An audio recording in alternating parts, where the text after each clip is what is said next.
దయన్నను గెలిపిస్తే ఆకుపచ్చ పాలకుర్తి త్వరలోనే సాకారం కానుంది. కాళేశ్వరం నుంచి దేవాదుల, అక్కడి నుంచి ఎస్ఆర్ఎస్పి,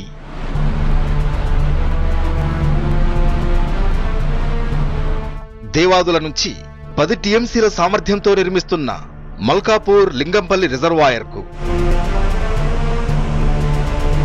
ఎస్ఆర్ఎస్పి నుంచి ఘన్పూర్ రిజర్వాయర్,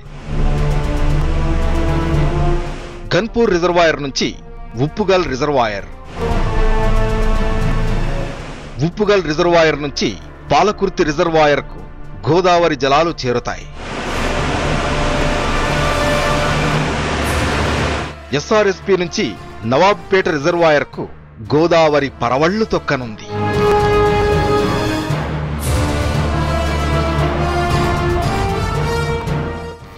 నవాబుపేట రిజర్వాయర్ నుంచి చెన్నూరు రిజర్వాయర్, అక్కడి నుంచి బయన్న రిజర్వాయర్కు ఏడాది పొడవునా నీళ్లు చేరుతూనే ఉంటాయి.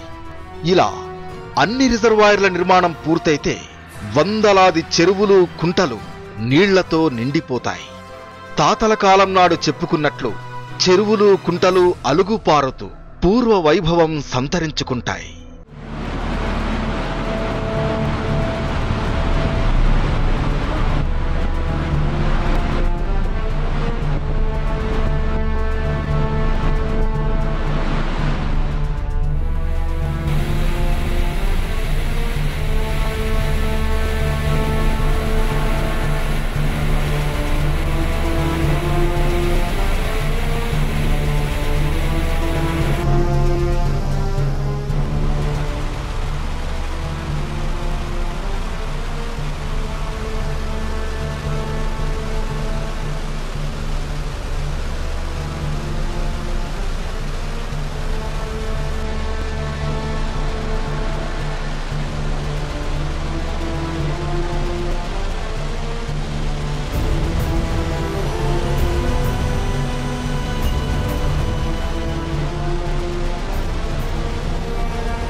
ఈ దృశ్యం కళ్ల ముందు కనబడడానికి మరెంతో దూరం లేదు.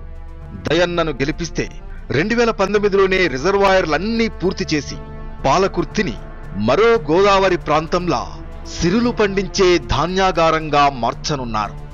దూరదృష్టి కలిగిన మన ప్రియతమ నేత దయన్నకే మరోసారి ఓటేసి మన అభివృద్ధికి బాటలు వేసుకుందామని స్థానికులు బలంగా కోరుకుంటున్నారు.